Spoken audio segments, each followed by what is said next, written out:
இந்த சூர்யா 46 இருக்குல்ல, அந்த படத்துக்கான அந்த செகண்ட் லுக் மட்டும் விட்டுருக்காங்க. ஆனால் அந்த படத்தை குறித்து எந்த ஒரு செய்திகளும் அதிகமாக வர மாட்டேங்கல. இல்லைங்க, கருப்புன்னு ஒரு படத்தை வச்சுக்கிட்டு ஓகே, நீங்கள் வெங்கட்லூரி படத்தை பற்றிய செய்திகளை சொல்லிட்டு இருந்தீங்கன்னா என்ன ஆகும்? டைவர்ட் ஆயிடும். அப்போ இந்த படம் ரிலீஸ் வரைக்கும் இதை பற்றி தான் பேசுவாங்க. இதுக்கப்புறம் தான் அதை பற்றி பேசுவாங்க.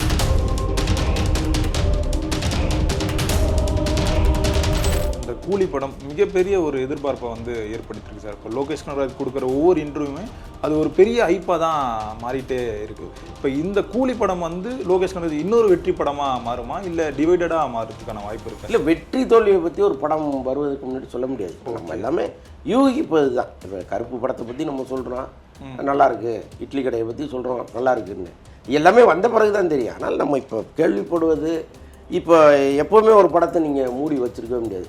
ஒரு பல தொழில்நுட்பங்கள் இருக்குது, இங்கே ஒவ்வொரு செக்ஷன் இருக்குது. அங்கங்கே போகும்போதும் அவங்க ஏதாவது ஒரு ஃபீட்பேக் வெளியில் சொல்லத்தான் செய்வாங்க. லோகேஷ் ரஜினி காம்பினேஷனுங்கிறது இவர் திரையுலகத்தின் உச்சம், அவர் டைரக்ஷன் உலகத்தில் உச்சம்.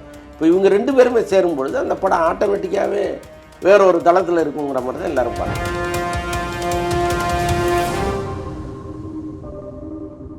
சார், அந்த பிரதீப் ரங்கனோட அந்த எல்ஐகே படம், அதில் என்ன சார் பெரிய ஒரு சிக்கல் இருக்குது? அந்த படம் வருதுன்றாங்க, திரும்பவும் வரமாட்டேதுன்றாங்க. என்ன காரணம் சார் அது? என்னன்னாங்க, இப்போ பிரதீப் ரங்கநாதனை வைத்து ஒரு கம்மி பட்ஜெட்டில் ஒரு படம் ஒன்று எடுத்து அது வந்து 10 மடங்கு 20 மடங்கு வசூல் பண்ணிச்சுன்னா அது ஒரு பெரிய லாபம். Okay sir. ஆனால் அவருக்கு இருக்கிற பிஸ்னஸை விட பட்ஜெட் அதிகமாக இருந்ததுன்னு வைங்களேன், அப்போ என்ன ஆகும்? அதுதான் வந்து எல்ஐகேயில் ஏற்பட்டிருக்கிற பிரச்சனை.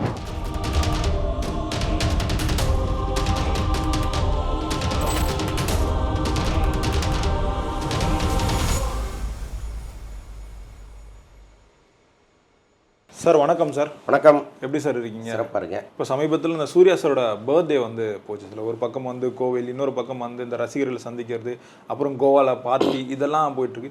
சூர்யா சார் வந்து அந்த கம்பேக்குக்கு வந்து ரெடி ஆகிட்டாரா சார்? இப்போ அந்த கருப்பு படத்தில் டீசருக்கு அப்புறம். ஆமாம், கம்பேக்குக்கு அவர் வந்து 10 வருஷமாக ரெடியாக தான். அது என்னவோ அவருக்கு வந்து சூழ்நிலை தான் நினைக்கிறேன். இல்லைன்னா அந்த ஜாதக கட்டங்கள் எல்லாருமே சினிமாவில் நம்புகிற மாதிரி ஒருவேளை அது காரணமாக இருக்கலாம். ஏன்னா அவர் நம்புகிற எல்லா படமே அவரை கவுத்து விட்ருக்கு. பட் இந்த படம், இந்த கருப்பு படத்தினுடைய டீசர்லாம் நம்ம பார்த்தோம், ரொம்ப சூப்பராக இருக்குது. அது மாதிரி படம் இருந்துருச்சுன்னா அது ஒரு வெற்றி படமாக மாறப்போகுது. ரொம்ப நாள் கழித்து தியேட்டருக்கு வர்ற ஒரு வெற்றி படமாக சூர்யாவுக்கு இருக்கும். ஆனால் சூர்யாவை பொறுத்தளவுக்கு அந்த ரசிகர் கூட்டத்தை அப்படியே வச்சுருக்காரு. இப்போ எப்படி வந்து சிவகார்த்திகேயன், அஜித், விஜய்க்கெல்லாம் ஒரு கூட்டம் இருக்கோ, அது மாதிரி சூர்யாவுக்கு இருக்கிற கூட்டம் வந்து கொஞ்சம் அறிவார்ந்த கூட்டமாக இருக்குது. அது வெறும் விசிலடிச்சா கொஞ்சம் குஞ்சுகளாக நம்ம அதை பார்க்க முடியாது. அவங்க கொஞ்சம் அறிவார்ந்த நிலையில் தான் ஒவ்வொரு விஷயத்தையும் அணுகிறாங்க. சூர்யாவும் அவங்கள வந்து அப்படி தான் நடத்துகிறார். ரொம்ப தரமட்டமாக அவங்கள கொண்டு போய் இப்படி இருக்கணும் அப்படி இருக்கணும்னா அவர் எந்த காலத்துலேயும் அவங்கள பிரிச்சு பண்ணதே கிடையாது. நீங்கள் வந்து இப்படி இருங்க, யாருக்காவது ஹெல்ப்புன்னா நீங்கள் தாராளமாக பண்ணுங்கள், அதை தலைமையிட்டேன்னு கேட்டிங்கன்னா நாங்கள் கொடுத்துட்றோங்கிற அளவுக்கு தான் அவங்கள உருவாக்கி வச்சுருக்கிறாரு. பல இடங்களில் நீங்கள் பார்த்தீங்கன்னா இந்த வெள்ள நேரங்களில், ஸோ இது அந்த கொரோனா டைமில் இது மாதிரி நிறைய எதுவும் எதிர்பார்க்காம பண்ணிட்டு இருக்காங்க. ஸோ அப்படி வந்து ஒரு பெரிய ஃபேன் கூட்டத்தை வச்சுருக்காரு. ஆனால் இப்போ சமீபத்தில் அவங்களுக்கு ஒரு உற்சாகத்தை அவர் கொடுத்துருக்கிறாரு. அது என்னென்னா, அவர் அரசியலுக்கு வருவதற்கான சில சமிகைகளை அவங்களுக்கு கொடுத்துருக்காரு. என்னை நம்பி வந்த யாரையுமே நான் கைவிட மாட்டேன், பொறுத்துருங்க, உங்களுக்கு ஒரு நல்ல செய்தி வரும்னு அவர் சொல்லியிருக்காரு.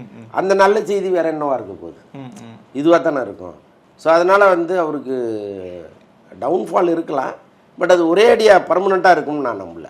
அந்த சூர்யா 46 இருக்குல்ல சார், அந்த படத்துக்கான அந்த செகண்ட் லுக் மட்டும் விட்டுருக்காங்க. ஆனால் அந்த படத்தை குறித்து எந்த ஒரு செய்திகளும் அதிகமாக வர மாட்டேங்களே. இல்லைங்க, கருப்புன்னு ஒரு படத்தை வச்சுக்கிட்டு நீங்கள் வெங்கட்லூரி படத்தை பற்றிய செய்திகளை சொல்லிட்டு இருந்தீங்கன்னா என்ன ஆகும்? டைவர்ட் ஆயிடும். அப்போ இந்த படம் ரிலீஸ் வரைக்கும் இதை பற்றி தான் பேசுவாங்க.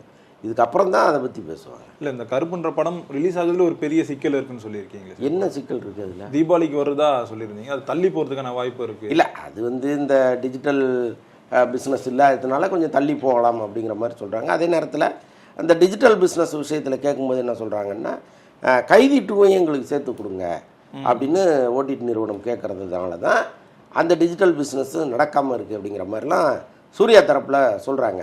ஆக மொத்தம் அது வந்து ஒருவேளை 2 படத்தையுமே ஏதோ ஒரு அண்டர்ஸ்டாண்டிங்கில் கொடுத்துட்டாங்கன்னு வைங்களேன்.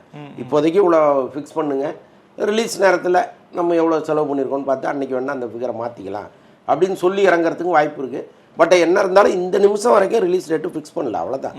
திடீர்னு முடிவெடுக்கவும் வாய்ப்பு இருக்குது. இந்த கூலி படம் மிகப்பெரிய ஒரு எதிர்பார்ப்பை வந்து ஏற்படுத்தியிருக்கு சார். இப்போ லோகேஷ் கனகராஜ் கொடுக்குற ஒவ்வொரு இன்டர்வியூமே அது ஒரு பெரிய ஹைப்பாக தான் மாறிட்டே இருக்கு. இப்போ இந்த கூலி படம் வந்து லோகேஷ் கனகராஜ் இன்னொரு வெற்றி படமாக மாறுமா, இல்லை டிவைடடாக மாறுறதுக்கான வாய்ப்பு இருக்கா? இல்லை, வெற்றி தோல்வியை பற்றி ஒரு படம் வருவதற்கு முன்னாடி சொல்ல முடியாது. நம்ம எல்லாமே யூகிப்பது தான். இப்போ கருப்பு படத்தை பற்றி நம்ம சொல்கிறோம் நல்லா இருக்கு, இட்லி கடையை பற்றி சொல்கிறோம் நல்லா இருக்குன்னு, எல்லாமே வந்த பிறகு தான் தெரியும். ஆனால் நம்ம இப்போ கேள்விப்படுவது, இப்போ எப்போவுமே ஒரு படத்தை நீங்கள் மூடி வச்சுருக்கவே முடியாது. ஒரு பல தொழில்நுட்பங்கள் இருக்குது, இங்கே ஒவ்வொரு செக்ஷன் இருக்குது. அங்கங்கே போகும்போதும் அவங்க ஏதாவது ஒரு ஃபீட்பேக்கு வெளியில் சொல்லத்தான் செய்வாங்க. அது அப்படியே காற்று வாக்கில் வரும். ஒரு படம் மோசமாக இருக்குங்கிற தகவலும் வெளியில் வந்துடும், நல்லா இருக்குங்கிற தகவலும் வெளியில் வரும். ஸோ அப்படி தான் வந்து கூலி படத்தை பற்றி வர்ற செய்திகள் எல்லாமே ரொம்ப பிரைட்டாக இருக்குது. இன்னொன்று பேசிக்கலாகவே அந்த காம்பினேஷனே அவ்வளோ புதுசு. லோகேஷ் ரஜினி காம்பினேஷனுங்கிறது இவர் திரையுலகத்தின் உச்சம், அவர் டைரக்ஷன் உலகத்தில் உச்சம். இப்போ இவங்க ரெண்டு பேருமே சேரும்பொழுது அந்த படம் ஆட்டோமேட்டிக்காகவே வேற ஒரு தளத்தில் இருக்குங்கிற மாதிரி தான் எல்லாரும் பார்க்குறாங்க. இப்போ லோகேஷ் கனகராஜ் இந்த தொடர்ந்து அந்த இன்டர்வியூ கொடுக்க இருக்குல்ல சார், அதில் வந்து அதிகம் பேசுதுன்னா அஜித் சாரை பற்றி கொஞ்சம் அதிகமாக பேசுகிறார். இப்போ விஜய் சார் அரசியலுக்கு போனதுக்கப்புறம் எப்படியாவது அஜித் சார் கூட ஒரு படம் பண்ணுறதுக்காக இந்த மாதிரியான பேச்சுகள் வந்து பேசுகிறாருன்னு சொல்லிட்டு. இல்லைங்க, லோகேஷ் கனகராஜ் அஜித்தை வைத்து படம் பண்ண விரும்புகிறாருன்னா அஜித்தே வேண்டான்னு சொல்ல போகிறாரு. ஓகே, புரியுதா உங்களுக்கு? லோகேஷ் வந்து ஒரு மாதிரி ஷூட்டிங் ஸ்பாட்டில் ரக்குடாக நடக்கிற ஒரு ஆள், அவர் நடிகர்களை மதிக்க மாட்டார் அப்படின்னு கேள்விப்பட்டிருந்தா அஜித் வந்து எவ்வளோ சம்பளம் கிடைச்சாலும் அவர் வேணாம் பண்ணுவார். ஆனால் அப்படி எந்த கெட்ட பேருமே லோகேஷுக்கு இல்லை. அவர் வந்து பேசிக்கலாகவே ரொம்ப நல்ல பையன். ஸோ அதனால் வந்து அஜித்துக்கு அவர் மீது ஒரு தனிப்பட்ட அன்பே கூட இருப்பதற்கு நிறைய வாய்ப்புகள் இருக்குது. அப்படி இருக்கும் பொழுது லோகேஷ் கனகராஜ் ஒரு ஃபோன் அடிச்சு சார் ஒரு கதை சொல்லணும்னா உடனே வாங்க சார்ன்னு தான் சொல்ல போகிறாரு. வேண்டான்னு அஜித் முடிவெடுக்கவே போகிறதில்ல. அதுவும் இந்த படம் வெளியில் வந்து இது அடைய போகிற வெற்றியெல்லாம் வந்து திரையுலகம் வேறு மாதிரி கணிச்சு வச்சுருக்கு. ஒருவேளை அது உண்மையாக நடந்துருச்சுன்னா ரொம்ப ஈஸியாக போயிடும். அது இப்போ கூலி படத்தில் வந்து அமீர் கான் சார் நடிக்கிறார் சார், அது எல்லாருமே நம்ம ஒரு கேமியோ தான் எதிர்பார்க்கணும். ஆனால் இப்போ லோகேஷ் கனகராஜ் சார் சொல்லும் போது அது வந்து ஒரு கேமியோ மாதிரி இருக்காது, அது ஸ்டார்டிங்லேருந்து எண்டிங் வர வரைக்குமே இருக்கும்னு சொல்லி. இன்கேஸ் இப்போ கூலி படம் வந்து ஹிட் ஆயிடுச்சுன்னா இப்போ திரும்பவும் லோகேஷ் கனகராஜ் வந்து கோலிவுட்டில் படம் பண்ணுவாரா, இல்லை பாலிவுட் போகிறதுக்கான வாய்ப்புகள் வந்து இருக்குமா சார்? அவர் ஏற்கனவே இங்கே சில லைனப்ஸ் இருக்குது, முக்கியமாக கைதி 2 இருக்குது. அதற்கப்புறம் வந்து ஒரு தெலுங்கில் ஜூனியர் என்டிஆர் வச்சு ஒரு படம் பண்ணுறதா ஏற்கனவே ஒரு அஷூரன்ஸ் கொடுத்துருக்கிறாரு. அவங்க கேட்டுக்கிட்டு இருக்காங்க. அதெல்லாம் முடிச்சு தான் அவர் ஹிந்திக்கு போகணும். நடுவில் ஒரு அஜித் கூப்பிட்றாருன்னு வைங்களேன். இப்போ அவருடைய கனவு படமாக அது இருக்குல்ல. இப்போ ரஜினி வச்சு பண்ணிட்டோம், விஜய் வச்சு பண்ணிட்டோம், கமலை வச்சு பண்ணிட்டோம், அடுத்து அஜித் தானே. அப்போ எதுக்கு அதை வெற்றிடமாக விட்டுட்டு போகணும், முதல்ல அதையும் முடிச்சுருவோன்ட்டு போயிட்டாருன்னு வைங்களேன். அதுக்கு தான் நிறைய வாய்ப்புகள் இருக்குது. ஹிந்திங்கிறது வந்து அவர் எப்போ வேணாலும் போய்க்கலாம். ஸோ அதனால் நிச்சயமாக அவர் பாலிவுட் வரைக்கும் போவார், அதில் ஒன்றும் சந்தேகம் கிடையாது. விட்டால் ஹாலிவுட் கூட போகலாம். அதான் சார், இப்போ அவருடைய கனவு படம்னு சொல்லிட்டு இந்த இரும்பு கை மாயாவை சொல்லியிருப்பாரு. அது பட்ஜெட்டே வந்து ரொம்ப பெருசு. இந்த கதையை தான் அமீர் கான் சார்கிட்ட வந்து லோகேஷ் கனகராஜ் வந்து சொல்லியிருக்காரு. இப்போ அது இன்னும் வரும் காலங்களில் வந்து அந்த படம் எடுக்கிறதுன வாய்ப்பும் இருக்குன்னு சொல்லியிருந்தாங்க சார். நீங்கள் வெற்றி தானங்க எல்லாத்தையுமே தீர்மானிக்கும். நீங்கள் வெற்றி படம் கொடுத்துட்டீங்கன்னா உங்களுக்கு பட்ஜெட்டுங்கிறது ஒரு பிரச்சனையே கிடையாது. இன்னொன்று அமீர் கான் வந்து அவ்வளோ பெரிய நடிகர். அப்போது நீங்கள் அங்கே போகும்பொழுது இவருடைய வெற்றி அவருடைய வெற்றி எல்லாம் சேர்ந்து தானே பட்ஜெட்டை தீர்மானிக்க போகுது. அப்போ இரும்பு கை மாயாவி எவ்வளோ பெரிய பட்ஜெட்டாக இருந்தாங்க சார். அந்த பிரதீப் ரங்கனோட அந்த எல்ஐகே படம், அதில் என்ன சார் பெரிய ஒரு சிக்கல் இருக்குது? அந்த படம் வருதுன்றாங்க, தினமும் வரமாட்டேதுன்றாங்க, என்ன காரணம் சார்? அது என்னன்னாங்க, இப்போ பிரதீப் ரங்கநாதனை வைத்து ஒரு கம்மி பட்ஜெட்டில் ஒரு படம் ஒன்று எடுத்து அது வந்து 10 மடங்கு 20 மடங்கு வசூல் பண்ணிச்சுன்னா அது ஒரு பெரிய லாபம்.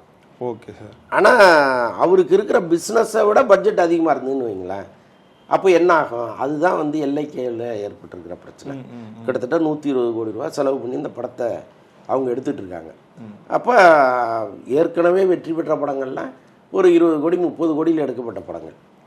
இப்போ இந்த படமே ஒரு 120 கோடின்னா இது என்ன பிஸ்னஸ் பண்ணுவாங்க, எப்படி வாங்குவாங்க நம்பி? ஸோ இந்த பிரச்சனைகள் ஒரு பக்கம் இருக்குது. இன்னொன்று வந்து விக்னேஷ் சிவன் ஏற்கனவே வந்து வெற்றி படங்கள் கொடுக்கல சமீப காலமாக. அப்போ அவரை நம்பி எப்படி இந்த படத்தை வாங்குறதுங்கிற எண்ணமும் இருக்குது. என்ன இருந்தாலும் இப்போ நயன்தாராவும் லலித்தும் சேர்ந்து தயாரித்த படம் அது. அந்த நேரத்தில் ஒரு வேளை இவங்கெல்லாம் நினைக்காத மாதிரி ஒரு படத்தை அவர் எடுத்து வச்சுருந்தாருன்னு வைங்களேன், ஒர்க் அவுட் ஆக தானே போகுது. என்ன இருந்தாலுங்க நீங்கள் ரிலீஸ் வரைக்கும் தான். ரிலீஸ் ஆகி அது நல்லா இருந்துச்சுன்னா அதுக்கப்புறம் யாருமே அதை கையில் பிடிக்க முடியாது. ஸோ அப்படி தான் அதை எதிர்பார்த்துட்ருக்காங்க. செலவுங்கிறது 2ஆம் பட்சமாக வச்சுட்டு இந்த படத்தை இழைச்சிட்டே இருக்காங்க, அதனால தான் டிலே ஆகிட்டே. இல்லை சார், இப்போ பிரதீப் ரங்கநாதோட பர்த்டே கூட ஒரு ஸ்டோரி ஒன்று, ஒரு போஸ்ட் ஒன்று போடலை சார் இப்போ 7 ஸ்கிரீன்லேருந்து லலித் தரப்புல. இல்லை அவங்க அவங்க 2 பேருக்குள்ள பிரச்சனை ஏதாவது இருக்குமா? இல்லை நடுவில் பட்ஜெட்டு ஜாஸ்தி ஆனவுடனே இனிமேல் நான் பணம் கொடுக்க முடியாது, நீங்களே பணத்தை போட்டு எடுத்துக்கிங்கன்னு அவர் ஒதுங்கிட்டாரு. ஓகே, என்ன இருந்தாலும் லலித் படம் தான் அது. அதுக்கப்புறம் தான் அவங்க உள்ளே வராங்க. இப்போ ஒரு ஷேரிங்கில் அவங்க பண்ணிகிட்டு இருக்காங்க. இப்போதைக்கு ஏன் அது தொடர்பான விஷயங்களை வெளியில் விடலைன்னா, இந்த படம் எப்போ ரிலீஸ்னே அவங்களுக்கு தெரியல. நடுவில் டூட்னு ஒரு படம் வரப்போகுது. ஸோ அதுதான் முன்னாடி வருங்கிற மாதிரி நிலைமை இருக்கும்பொழுது நாம் எதுக்கு இப்போவே ஒரு விஷயத்தை பண்ணணுன்னு தான் அவங்க வெயிட் பண்ணிட்டு இருக்காங்க.